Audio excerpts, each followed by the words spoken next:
New revelations are emerging about the anti-Islam Norwegian man who killed 76 people in a bomb and gun attack last week. Andres Behring Breivik has reportedly emailed leaders of right-wing extremists in Britain just an hour before carrying out the massacre in the capital, Oslo, and a nearby island. In the email, he told the British National and English Defence League that Europe would be, quote, overwhelmed by Islam.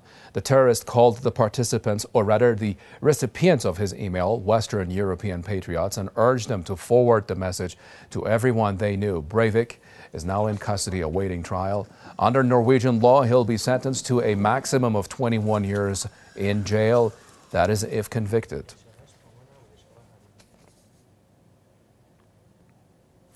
To discuss this a little bit further, let's bring in Mr. Peter Eyre. He is a Middle East consultant who's joining us via Skype from London. Thank you very much, sir, to join our broadcast. Why do you think the European intelligence system failed to detect the far-right extremist threat? And do you think they will be able to prevent a repeat of Norway's terror attacks?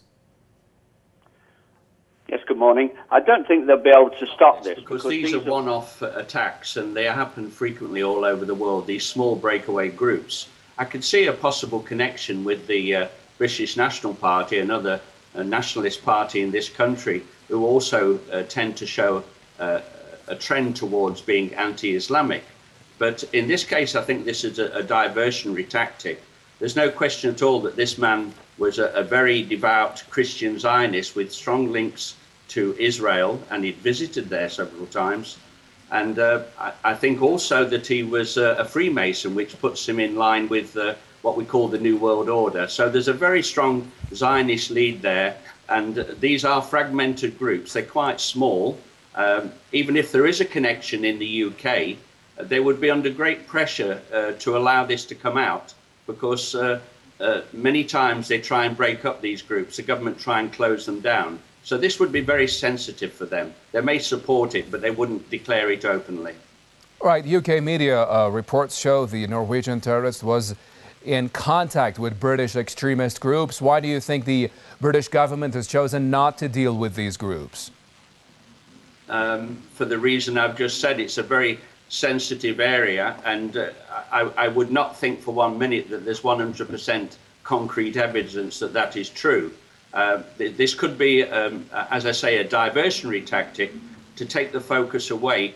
At the end of the day, this is showing a clear sign that it could be a false flag.